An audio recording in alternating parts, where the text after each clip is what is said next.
ये आकाशवाणी है। कार्यक्रम संवाद के अंतर्गत प्रस्तुत है जम्मू कश्मीर और लद्दाख के सशक्तिकरण और विकास पर केंद्रित श्रृंखला। आज का विषय है सुदृढ़ मूलभूत ढांचा और ऊर्जा क्षेत्र का विस्तार।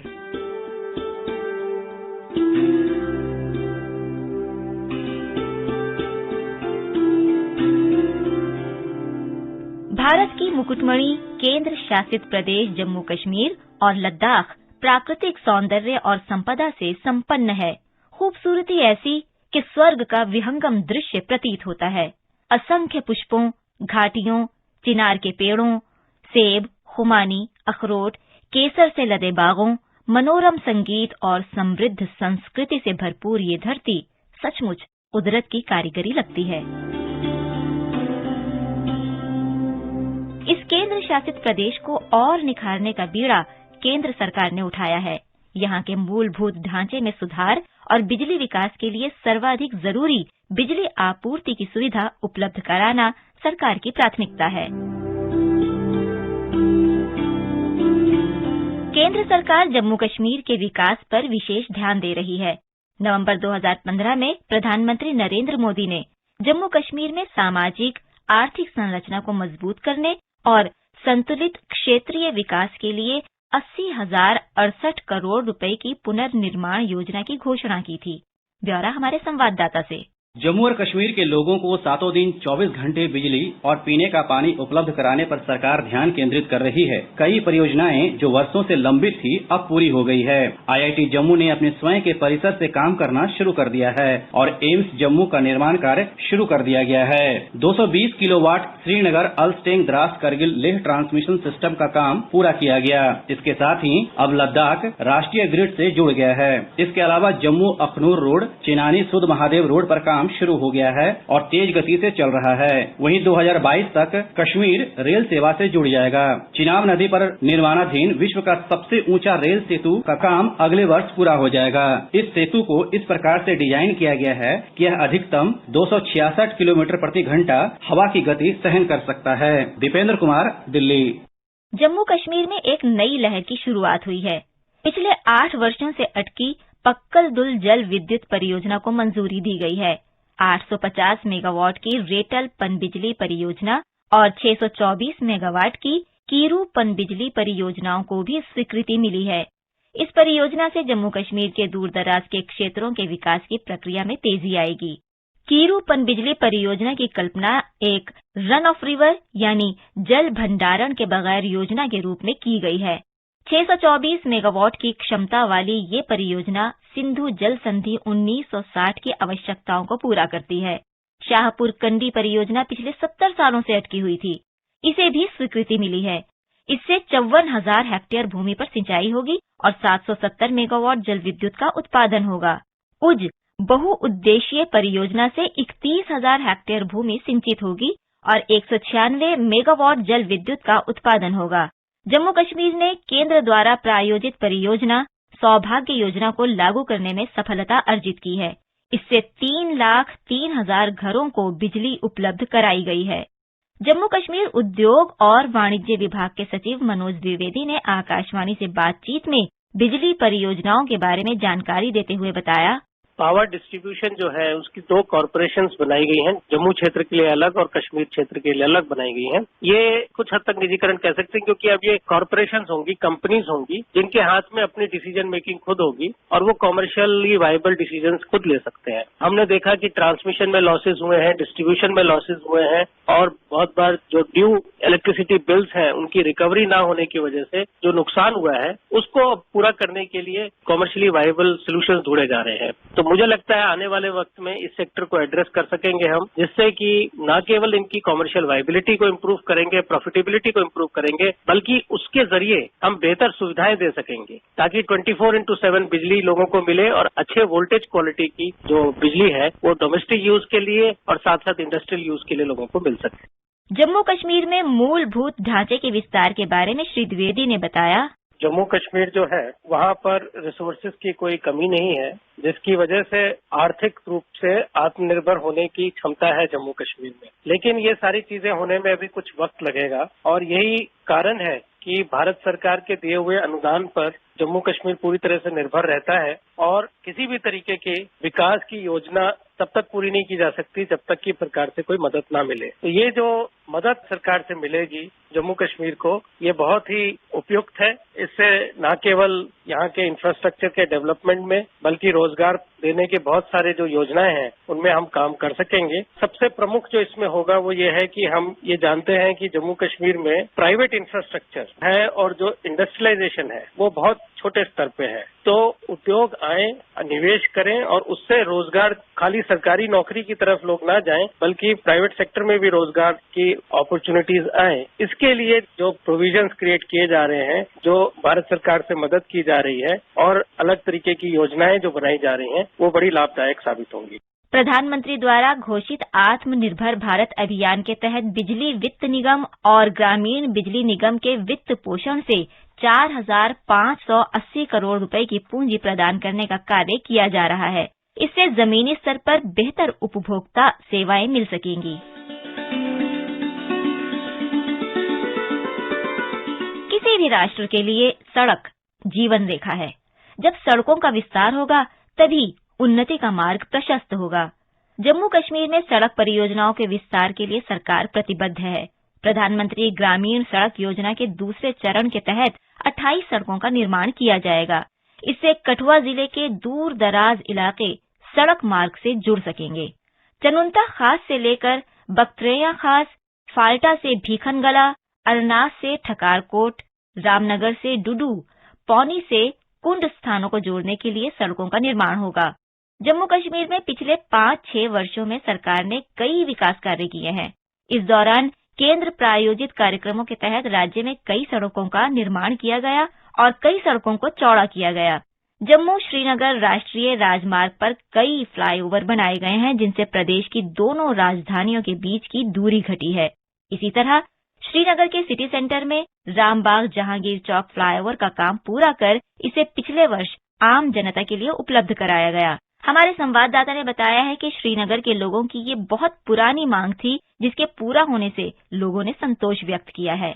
पिछले साल श्रीनगर में जहांगीर चौक और रामबाग के बीच काफी समय से लंबित फ्लाईओवर परियोजना के उद्घाटन के बाद लोगों को अंततः फ्लाईओवर के नीचे सड़क पर यातायात की भीड़ से छुटकारा मिला, क्योंकि उन्हें अपने अपने गंतव्य तक पहुंचने में बड़ी असुविधा का सामना करना पड़ता था। हालांकि ये काफी उल्लेखनीय है कि श्रीनगर जिला प्रशासन के ठोस प्रयासों के साथ परियोजना पूरी हो गई और जनता के लिए खोल दी गई थी। प्रशासन के अथक प्रयासों को इस तथ्य के साथ देखा जा सकता है कि लगभग 60 स्लैब केवल 3 महीने के भीतर ही फ्लाईओवर के निर्माण में स्थापित किए गए थे, जो काफी अभूतपूर्व था, क्योंकि किसी भी फ्लाईओवर के निर्माण में इतने कम समय में ये संभव नहीं है। इस 2.4 किलोमीटर जहांगीर चौक रामबाग फ्लाईओवर के बीच यात्रा के समय को लगभग 45 मिनट से घटाकर 2.5 मिनट कर दिया है। यहाँ ये बताना उतना ही सार्थक है कि जम्मू संभाग के चिनैनी सुध महादेव रोड लिंक के अलावा जम्मू अखनूर 4 लेनिंग परियोजना पर काम तेजी से चल रहा है और निकट भविष्य में इनको जनता के लिए खोल दिया जाएगा। श्रीनगर से मैं सुनील कोल।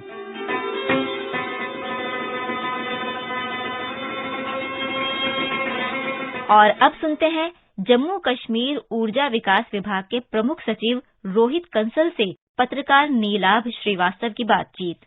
सभी लोग जानते हैं कि ऊर्जा का महत्व बहुत खास है किसी के भी जीवन में। पिछले 1 साल के डेवलपमेंट्स देखें, जब जम्मू कश्मीर और लद्दाख एक नई यूनियन टेरिटरी के रूप में उभर कर आए। संजू साहब, हम हाल ही में पढ़ रहे थे, कुछ खास रिपोर्ट ऐसी आ रही थी कि कुछ एलओसी के साथ जो गांव है वहां पहली बार पावर पहुंचा है। कुछ और फिगर्स भी हमारे पास हैं, डेटा भी है कि आपने कितने प्रोजेक्ट कंप्लीट किए हैं। सबसे पहले इस बारे में जानना चाहेंगे कि ये जो प्रोजेक्ट आपने जहां पर बिजली पहले नहीं आती थी उनको कैसे क्रियान्वित किया, क्या है इसके बारे में हमें डिटेल्स दें। मुझे बहुत खुशी हो रही है ये बताते हुए कि जो हमारे सुदूर एलओसी के साथ बिल्कुल सटे हुए गांव हैं, जो शायद एलओसी से आधा किलोमीटर से भी कम दूरी पे होंगे, उनको अभी तक जो बिजली मिल रही थी वो या तो डीजी सेट से मिल रही थी या फिर सोलर से मिल रही थी। तो एक प्रोजेक्ट क्रियान्वित किया गया, 36 किलोमीटर की लाइन लेके जाई गई और एक रिसीविंग स्टेशन वहां पे बनाया गया और इसका नतीजा ये हुआ कि इन गांवों को, जिसमें केरन गांव है, जिसमें मुंडिया गांव है, अब ग्रिड पावर मिलेगी,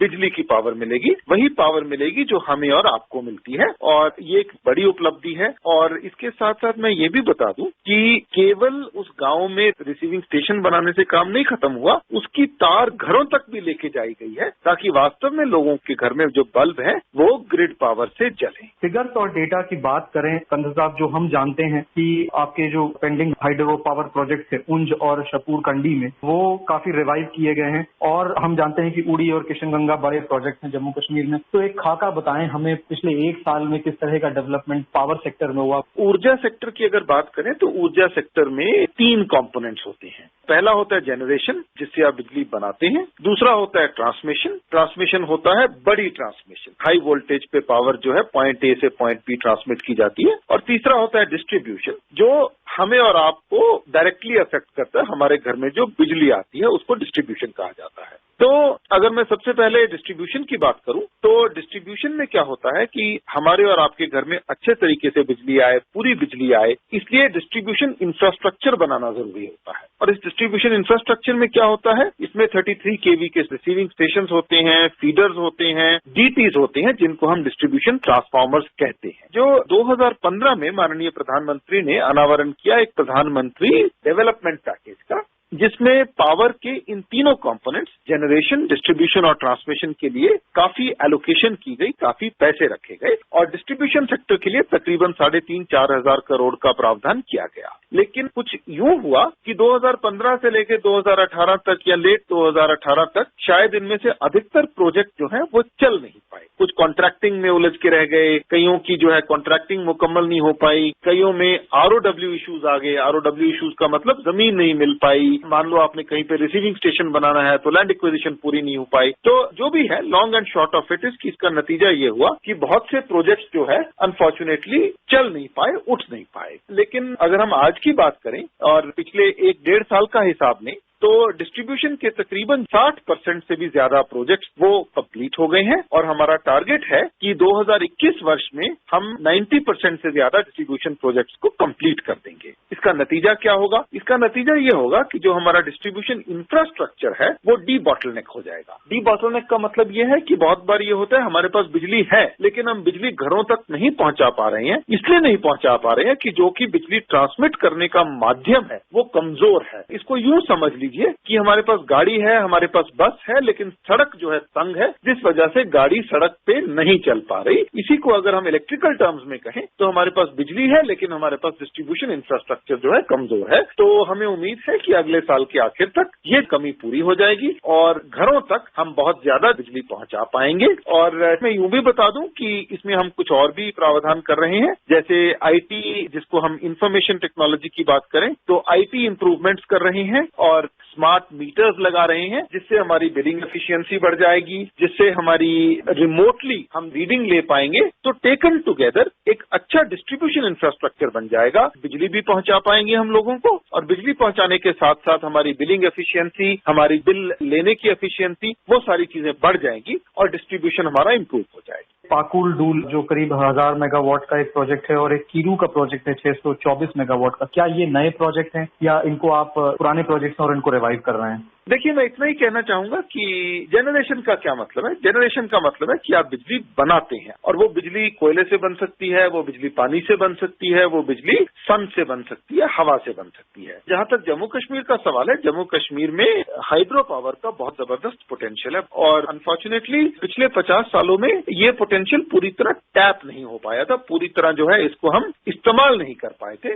और पिछले 1.5-2 सालों की उपलब्धि ये रही है कि जो अटके हुए प्रोजेक्ट्स थे, जो लार्ज प्रोजेक्ट थे, जो किसी न किसी वजह से अटक रहे थे, कहीं रेड टेपिज्म में उलझे हुए थे, कहीं टेक्निकल प्रॉब्लम्स में उलझे हुए थे, उनको डी बॉटलनेक किया गया, उनकी रुकावटें दूर की गई और उनको फास्ट ट्रैक पे लगाया गया। जैसे आपने हाइड्रो प्रोजेक्ट्स की बात की, चाहे वो पक्कल डुल प्रोजेक्ट हो, चाहे कोई दूसरा प्रोजेक्ट हो, इन सब प्रोजेक्ट्स को किसी न किसी तरीके से फास्ट ट्रैक किया गया, क्योंकि कोई भी प्रोजेक्ट कार्यान्वित हो उससे पहले बहुत सारी चीजें करनी पड़ती हैं। बैंक से फाइनेंशियल क्लोजर टाई अप करना पड़ता है, टेक्निकल क्लियरेंस लेनी पड़ती है, सेंट्रल इलेक्ट्रिसिटी अथॉरिटी से, उसके बाद उसका एक टेंडरिंग प्रोसेस होता है, उसके बाद उसका रिलीफ एंड रिहैबिलिटेशन प्रोसेस होता है। तो ये बहुत सारी चीजें हैं जिसमें डिपार्टमेंट्स को, तकरीबन सरकार के हर एक डिपार्टमेंट का कोई ना कोई रोल होता है और सारे डिपार्टमेंट्स को इकट्ठे होके इन प्रोजेक्ट्स को एक तरीके से चलाना होता है। और मैं ये कहूंगा कि पिछले 1.5-2 साल की बड़ी उपलब्धि यही है कि डिपार्टमेंट्स ने मिल के इन प्रोजेक्ट्स के प्रति जो है बहुत रुचि दिखाई है और बहुत सारे प्रोजेक्ट अब फास्ट ट्रैक पे आ गए हैं। और जैसे आपने पकलदुल का नाम लिया, आपने कुछ और प्रोजेक्ट्स का नाम लिया, उनमें अलॉटमेंट्स हो गई है और काम चालू हो गया है। इसी तरह आपने उज और शाहपुर कंडी का नाम लिया, ये मल्टीपर्पज प्रोजेक्ट हैं। मल्टीपर्पज प्रोजेक्ट का ये मतलब होता है कि जहाँ पे बिजली भी बनती है, जहाँ पे इरिगेशन भी होती है, जहाँ पे ड्रिंकिंग वाटर भी मिलता है, तो ये बेसिकली मल्टीपर्पज यानी कि बहुत सारे फायदे होते हैं। जैसे उज प्रोजेक्ट है, ये पिछले 50-60 सालों से किसी न किसी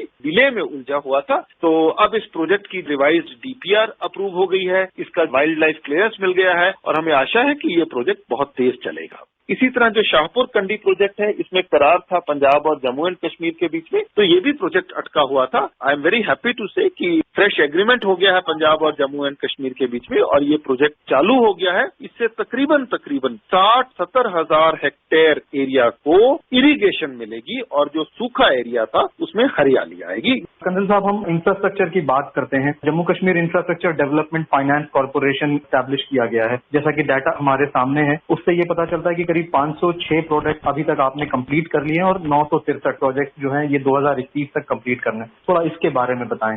2018 के मध्य में हमने एक सर्वे करवाया। हमने देखा कि पूरे जम्मू कश्मीर लद्दाख में तकरीबन 7,000 ऐसे प्रोजेक्ट्स थे जो किसी न किसी वजह से इनकम्प्लीट पड़े थे। कहीं पे कोई लैंड का इश्यू था, कहीं पे पैसे की कमी थी, किसी न किसी वजह से ये प्रोजेक्ट्स चल नहीं पा रहे थे। और मैक्सिमम जो कमी हमें बताई गई उस वक्त वो ये थी कि इनके लिए एडिक्वेट फाइनेंसिंग नहीं है। यूं कहिए कि आपने एक बहुत बड़ा घर बनाने का प्रोग्राम बना लिया है, लेकिन आपके पास ना लोन है ना फाइनेंस है, तो इस वजह से आपने कहीं एक कमरा बना दिया, कहीं आपने एक हॉल बना दिया और बाकी सारा जो प्रोजेक्ट था आपका अधूरा रह गया। तो इससे नुकसान क्या था? एक नुकसान तो ये था कि आपके पैसे खर्च हो गए, आपकी इन्वेस्टमेंट हो गई, लेकिन मनवांछित फल जो है पब्लिक को नहीं मिल पा रहा था। दूसरा ये था कि जो आपने पैसे खर्च कर दिए, जो आपने पार्शियल इंफ्रास्ट्रक्चर बना लिया, वो वेस्ट हो रहा था। मान लो आपने कोई सड़क बनानी शुरू कर दी, 2 किलोमीटर की सड़क है, 500 मीटर बना के आधी अधूरी छोड़ दी, 500 मीटर बनाने में पैसा खर्च हो गया, बाकी 1.5 किलोमीटर न बनने की वजह से लोगों को फायदा नहीं आ रहा। तो ऐसे प्रोजेक्ट जो थे हमने देखा 7,000 के करीब प्रोजेक्ट थे और इनकी अनुमानित कीमत जो थी 8-8.5 हजार करोड़ रुपया। तो उस वक्त हमने सोचा कि क्यों ना कुछ ऐसा किया जाए कि एक मुश्त इन प्रोजेक्ट्स को कंप्लीशन के लिए लिया जाए। तो हमने एक नई कंपनी ही बना दी। इस कंपनी का नाम हमने रखा Jammu Kashmir infrastructure development finance corporation. अब कंपनी तो बन गई, अब कंपनी के पास पैसा कहाँ से आएगा? 8,000 करोड़ रुपया कोई मामूली सम तो होता नहीं है। तो हमने ये किया, हमने कंपनी को ये अधिकार दिया, ये मैंडेट दिया कि वो मार्केट से पैसा उठाए और मार्केट से पैसा उठा के ये प्रोजेक्ट्स कंप्लीट करे। तो कंपनी ने मार्केट से पैसा उठाया और ये प्रोजेक्ट्स कंप्लीट करने शुरू किए। और अगर मैं आपको बताऊं तो साहब, इस कंपनी ने तकरीबन पहले 6 महीने में ही 2,500 जो प्रोजेक्ट्स हैं वो सैंक्शन कर दिए और ये प्रोजेक्ट्स बनने शुरू हो गए। और जैसा आपने कहा कि 500 के करीब प्रोजेक्ट्स जो है कंप्लीट हो गए हैं और अगले साल के अंत तक 963 के करीब प्रोजेक्ट्स कंप्लीट हो जाएंगे। और हम कोशिश करेंगे कि जितने भी आधे अधूरे प्रोजेक्ट्स बने थे अगले 1.5-2 साल में सारे के सारे कंप्लीट हो जाए ताकि पब्लिक को इसका फायदा मिलना शुरू हो जाए। कंप्लीटेड प्रोजेक्ट्स में एक इम्पोर्टेंट प्रोजेक्ट जो हमारे सामने है वो है रामबाग फ्लाईओवर, जो श्रीनगर का था। ऐसा डेटा बताता है कि करीब 5 सालों से ये पेंडिंग था, इसको आपने कंप्लीट भी किया है, जनता के इस्तेमाल के लिए इसे ओपन भी कर दिया है। और साथ ही साथ रिंग रोड का भी एक जो डेवलपमेंट है, मेरे ख्याल से ये शायद जम्मू का प्रोजेक्ट है, तो आप इससे भी काम कर रहे हैं। ये जो रामबाग प्रोजेक्ट है ये 2013 में शुरू हुआ था और 2013 में शुरू हुआ था। ये 4.5-5 किलोमीटर का एक फ्लाईओवर प्रोजेक्ट था जो शहर के बीचों बीच डीकॉन्जेशन के लिए कंसीव किया गया। तो कुछ यूं हुआ 2013 से लेके 2019 तक ये प्रोजेक्ट कहीं धीमी गति से चल रहा था, लेकिन 2019 में फाइनली हमने कोशिश की कि कहीं लैंड एक्विजिशन की प्रॉब्लम है, कहीं रॉ मटेरियल नहीं मिल रहा है, तो सारे डिपार्टमेंट्स ने एकजुट प्रयत्न किया और लास्ट ईयर अगस्त में हम ये प्रोजेक्ट कंप्लीट कर पाए। ये प्रोजेक्ट ट्रैफिक के लिए खोल दिया गया है और इसकी सबसे बड़ी बात क्या है कि इस प्रोजेक्ट बनाने में जो शॉपकीपर्स डिस्प्लेस हुए हैं, जिनको हटाना पड़ा था, उनके लिए बाज़ाफ्ता 40 करोड़ रुपए की लागत से रिहैबिलिटेशन कॉम्प्लेक्सेस बना के दिए गए हैं ताकि किसी की भी रोजी रोटी पे नुकसान ना हो, किसी की रोजी रोटी को तकलीफ ना हो और इंफ्रास्ट्रक्चर प्रोजेक्ट भी बने और इंफ्रास्ट्रक्चर प्रोजेक्ट बनने के साथ साथ लोगों की रोजी रोटी भी बरकरार रहे। देश भर में मेट्रो सारे ही बड़े अर्बन सेंटर्स में देखा जा रहा है कि वो डेवलप कर रहे हैं, चाहे वो मुंबई का हो, बैंगलोर में हो, भोपाल हो, और दिल्ली मेट्रो का सक्सेस तो सामने है ही। मेरे ख्याल से हमने भी एक डिटेल्ड प्रोजेक्ट रिपोर्ट प्रिपेयर किया है mister Kansal about the light transit metro, शायद जम्मू और कश्मीर दोनों में होगा। थोड़ा सा इस पे प्रकाश डालें। ये हमने प्लान किया है, तकरीबन 10,500 करोड़ का प्रोजेक्ट है। इसकी डीपीआर बन के तैयार हो गई है और भेजी जाएगी फंडिंग के लिए। जम्मू और श्रीनगर दोनों जगह बनाया जाएगा। ये बहुत हमारा एक एम्बिशियस प्रोजेक्ट है जो हमारे शहरों की शक्ल चेंज करके रख देगा। एक और बड़ा प्रोजेक्ट कंसल साहब वो है झेलम फ्लड कंट्रोल प्रोजेक्ट का। ये प्रोजेक्ट शायद एक आपने सेकंड फेज भी इसका कमीशन कर दिया है, ये प्रोसेस में है, इसके बारे में विस्तार से बताएं। 2014 में एक बहुत भयंकर फ्लड आया था कश्मीर में भी और जम्मू में भी, और इसकी अपनी अपनी डिवास्टेशन थी। कश्मीर में इसने एक तरह की डिवास्टेशन की, जम्मू में इसने एक दूसरी तरह की डिवास्टेशन की। और अगर हम वादी कश्मीर की बात करें तो कई दिनों तक कई इलाकों में पानी आ गया था और घर डूब गए थे, बहुत सारे घर डैमेज हो गए थे। तो जब ये फ्लड खत्म हुआ तो ये सोचा गया कि आगे ऐसा फ्लड ना आए, इसके लिए क्या किया जाए। पहले मैं कश्मीर की बात बताऊंगा, फिर मैं जम्मू की बात बताऊंगा। तो उस वक्त ये देखा गया कि जो झेलम रिवर है श्रीनगर के और कश्मीर वादी में, और इसका फ्लड स्पिल चैनल है, इसकी कैरिंग कैपेसिटी इंक्रीज करनी चाहिए ताकि ज्यादा पानी इसमें से फ्लो कर पाए और वो फ्लड ना करे। तो इसके लिए एक प्रोजेक्ट कंसीव किया गया जिसको झेलम फ्लड प्रोजेक्ट कहा जाता है और इस प्रोजेक्ट को 2 भागों में देखा गया। इसका जो पहला भाग था तकरीबन 400 करोड़ का था। इसका मैंडेट ये था कि जो ऑब्स्ट्रक्शन है, कहीं एनक्रोचमेंट है, कहीं ऑब्स्ट्रक्शन है, उसको रिमूव किया जाए ताकि तकरीबन 10,000 क्यूसेक से झेलम के इकोसिस्टम की कैरिंग कैपेसिटी इंक्रीज की जाए। और ये प्रोजेक्ट समाप्त हो गया है और इसके बाद इसका जो सेकेंड फेज है वो शुरू होने वाला है। उसकी सारी क्लियरेंसेज आ गई हैं। जो सेकेंड फेज है उसका पर्पज ये है कि इस इकोसिस्टम की कैरिंग कैपेसिटी 15,000 क्यूसेक और बढ़ा दी जाए ताकि कुल मिला के तकरीबन 25,000 क्यूसेक जो है कैरिंग कैपेसिटी बढ़ जाए, ताकि भगवान ना करे अगर दोबारा जबरदस्त बारिश होती है, दोबारा फ्लड का इम्कान होता है, तो एटलीस्ट झेलम और फ्लड स्पिल चैनल जो है ये वाटर अपने अंदर ले सके। तो इसी तरह हमने डिसाइड किया कि श्रीनगर में झेलम की और जम्मू में तवी की, इनकी रिवर मॉर्फोलॉजी स्टडी कराई जाए। ये स्टडी कराया जाए कि फ्लड कहाँ से आ सकता है, वीक स्पॉट्स कौन से हैं, कहाँ पे ड्रेजिंग की जरूरत है, कहाँ पे कौन से मेजर्स की जरूरत है, ताकि फ्लड मिटिगेशन जो मेजर्स हैं वो अच्छी तरीके से लिए जा सके। और वो जो रिवर मॉर्फोलॉजी स्टडीज हैं, इंटरनेशनल एक्सपर्ट्स को भी उसमें इन्वॉल्व किया गया और वो स्टडीज चल रही हैं और उनकी प्रिलिमिनरी रिपोर्ट्स हमारे पास आ गई हैं और हमें आशा है कि उन रिपोर्ट्स के बेसिस पे हम इफेक्टिव स्टेप्स ले पाएंगे ताकि in future we do not have to face such devastating floods. Inter union territory connectivity की अगर बात करें तो रोड नेटवर्क पे भी आप लोग क्या काम कर रहे हैं? देखिए, सबसे पहले मैं आपको रेल कनेक्टिविटी की बात बताऊंगा। रेल कनेक्टिविटी के बारे में आप जानते हैं, जैसे उधमपुर, श्रीनगर, बारामूला एक बड़ा एम्बिशियस रेल प्रोजेक्ट चल रहा है। इस प्रोजेक्ट को भी फास्ट ट्रैक किया गया है और हमें आशा है कि दिसंबर 2022 तक ये कंप्लीट हो जाएगा और प्रॉपरली दिल्ली से, जम्मू से, कटरा से कश्मीर तक की जो है ट्रेन वो चलने लगेगी। मैं आपको ये भी बताता चलूं चलते चलते कि इसी प्रोजेक्ट का भाग है जो आपने सुना होगा, तकरीबन 360 मीटर ऊंचा जो दुनिया का सबसे ऊंचा रेल ब्रिज अरनास में चिनाब रिवर पे बन रहा है। तो जो ये कनेक्टिविटी कंप्लीट हो जाएगी, मुझे उम्मीद है कि दिसंबर 2022 तक हम न सिर्फ ये सबसे ऊंचा रेल ब्रिज बना पाएंगे, अपितु हम ट्रेन भी कश्मीर तक, श्रीनगर तक और उससे आगे बारामूला तक ला पाएंगे। अब मैं अगर आपको रोड कनेक्टिविटी की बात बताऊं, रोड कनेक्टिविटी का जहां तक सवाल है, नेशनल हाईवे 44 जो कि जम्मू से श्रीनगर तक जाता है, तकरीबन 300 किलोमीटर लंबा है। इस हाईवे को पूरी तरह नया बना दिया गया है, 4 लेन किया जा रहा है। इसको 8 भागों में बांटा गया है और इन्हीं भागों में से एक भाग है काजीगुंड और बानिहाल के बीच में एक नई टनल बनाना। आपने जवाहर टनल का नाम सुना होगा। इसके पैरेलल एक नई टनल बनाई जा रही है जो कि 9.25 किलोमीटर लंबी है। इस टनल का 90% काम कंप्लीट हो गया है और ये टनल अगले साल के आखिर तक कंप्लीट हो जाएगी। जब ये टनल कंप्लीट हो जाएगी तो जम्मू और श्रीनगर के बीच की रोड कनेक्टिविटी न सिर्फ बहुत अच्छी हो जाएगी बल्कि आवागमन का समय जो है ये भी 2-2.5 घंटे कम हो जाने की उम्मीद हमें है और रोड कनेक्टिविटी बेहतर हो जाएगी। केवल एक पैच है जो इनकम्प्लीट रहता है, बिल्कुल लास्ट पैच 20-25 किलोमीटर का है, वो भी वर्क अंडर प्रोग्रेस है। तो बिल्कुल ब्रांड न्यू 4 लेन हाईवे आपको मिल जाएगा। अगर हम एयर कनेक्टिविटी की बात करें तो जम्मू और श्रीनगर दोनों एयरपोर्ट्स इंटरनेशनल एयरपोर्ट्स करार दिए गए हैं। They are capable of receiving international flight और हम कोशिश कर रहे हैं कि इंटरनेशनल फ्लाइट आनी शुरू भी हो जाए ताकि न सिर्फ इससे टूरिज्म को बढ़ावा मिलेगा लेकिन जो लोग डायरेक्टली जाना चाहें, जैसे कश्मीर के बहुत से बच्चे बांग्लादेश में पढ़ते हैं तो मलेशिया से और मिडिल ईस्ट कंट्री से बहुत से सैलानी आना चाहते हैं कश्मीर, तो वो डायरेक्टली आ पाए। तो चाहे वो रेल हो, चाहे वो रोड हो, चाहे वो एयर हो, तीनों तरीके से कनेक्टिविटी हम बहुत अच्छी बनाने का प्रयत्न कर रहे हैं। बहुत धन्यवाद कंसल साहब, आपने मुझे बुलाया, इसके लिए मैं आपका बहुत आभारी हूँ। धन्यवाद। अभी आप जम्मू कश्मीर ऊर्जा विकास विभाग के प्रमुख सचिव रोहित कंसल से पत्रकार नीलाभ श्रीवास्तव की बातचीत सुन रहे थे।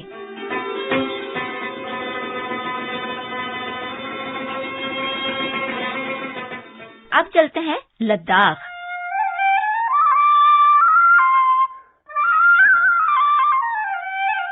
लद्दाख में बिजली की कमी दूर दराज के क्षेत्रों में रहने वाले लोगों की बड़ी चुनौती है क्योंकि ये क्षेत्र सर्दियों के दौरान देश के अन्य भागों से कट जाता है।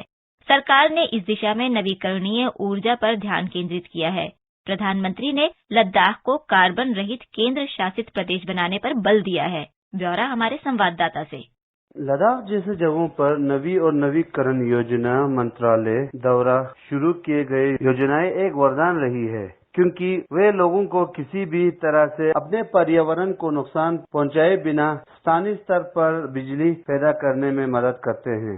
लद्दाख के एनर्जी मैन काचो अहमद खान, परियोजना निदेशक Kargil renewable energy development agency ने कहा, एम्प्लॉयमेंट जनरेशन के लिए बहुत बड़ा महत्व रखता है। जैसे मैं कनाडा का एग्जांपल देता हूँ आपको, जो हमारा हाइड्रो प्रोजेक्ट है। हाइड्रो प्रोजेक्ट्स में आपको तकरीबन हर प्रोजेक्ट में हमारा 12 से 15 लोगों को हमने एंगेज किया है, वो भी लोकली चलाने के लिए। हम उसके ऊपर सिर्फ हमारा जो हमारे इंजीनियर इंचार्ज है वो सिर्फ सुपरवाइज करते हैं। तो एक तो लोकल स्टाफ एंगेज होता है। उसके साथ साथ जब ये हाइड्रो प्रोजेक्ट आया, खासकर गाँव के इंटीरियर्स में, जहाँ पे मैं आपको एग्जाम्पल दे दूंगा, जैसे हमारा चिलोंग से अभी पावर दे रहा है, तो उसमें गाँव वाले लोग इन्होंने छोटे छोटे SSI यूनिट लगा ले हैं जिसमें आपको वुडन का काम है, यूथ्स वगैरह लगाते हैं। दूसरे सेल्फ हेल्प ग्रुप्स औरतें लोग भी बटर चर्निंग मशीन या दूसरे तरह के हैंडलूम्स वगैरह के सामान वगैरह भी वो यूज करते हैं। जगह जो है एम्प्लॉयमेंट जनरेशन का बहुत एवेन्यूज खुल रहे हैं। इसके अलावा से ग्रीन हाउस में आपको बताऊं, उसमें एक तो सर्दियों में पीक विंटर में आपको ग्रीन वेजिटेबल्स की अवेलेबिलिटी होती है। जितने भी औरतें हैं, जिस सेल्फ हेल्प ग्रुप्स हैं, उनके लिए एक ये है जो है एम्प्लॉयमेंट जनरेशन का एक सोर्स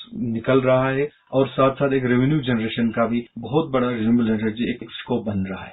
तय शुरू से मोहम्मद हसन ने परियोजना के लाभों को गिनाते हुए कहा कि अब बच्चों के अध्ययन के साथ साथ सर्दियों के दौरान हीटिंग की लागत से भी लाभ हुआ है क्योंकि केरला द्वारा चिलोंग हाइड्रो प्रोजेक्ट से लोग खुश है। चिलिंग प्रोजेक्ट सर जब से ये आया है तो हमारा कारीगर बच्चों को बिल्कुल फायदा हुआ है सर। पढ़ाई में जो काम पे चल रहा है सर, जो यहाँ तरखान का भी काम चल रहा है, वेल्डिंग का काम चल रहा है सर, सबके लिए बहुत फायदा हुआ है। सर्दियों का बहुत फायदा है सर क्योंकि हमें ये जो रूम हीटर तो इससे बहुत फायदा मिलता है सर। केरला ने करगिल के युवकों को पॉलीकार्बोनेट हॉलो शीट के साथ बना बेहतर ग्रीन हाउस से मदद की है जो सामान्य पॉलीशीट ग्रीन हाउस के तुलना में वृद्धि के अनुकूल वातावरण को लंबी अवधि तक बनाए रखने में सहायक होता है। करगिल से मैं इनायत अली। देश की पहली रक्षा पंक्ति लद्दाख का जनजीवन देश के अन्य भागों से अलग थलग रहता है।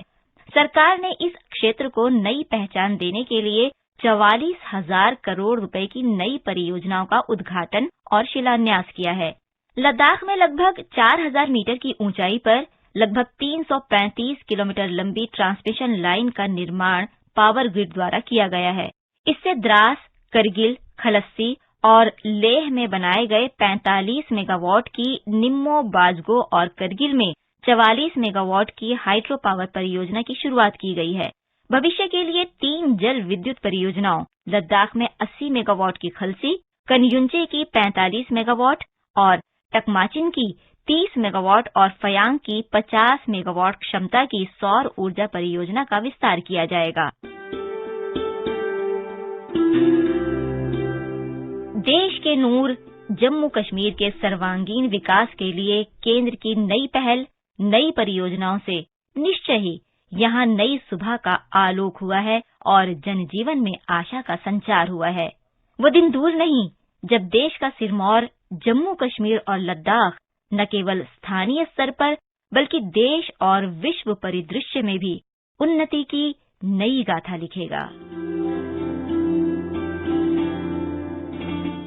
इसके साथ ही ये अंक समाप्त हुआ। कार्यक्रम संवाद के अंतर्गत आप सुन रहे थे जम्मू कश्मीर और लद्दाख के सशक्तिकरण और विकास पर केंद्रित श्रृंखला। आज का विषय था सुदृढ़ मूलभूत ढांचा और ऊर्जा क्षेत्र का विस्तार। ये कार्यक्रम आकाशवाणी के समाचार सेवा प्रभाग द्वारा प्रस्तुत किया गया। इसे आप हमारे mobile app news on AIR पर भी सुन सकते हैं। इस कार्यक्रम के संबंध में अपनी प्रतिक्रिया आप हमें ईमेल कर सकते हैं। पता है airnsgtalks@gmail.com। ये कार्यक्रम फिर से सुनने के लिए लॉग ऑन करें हमारी वेबसाइट newsonair.com।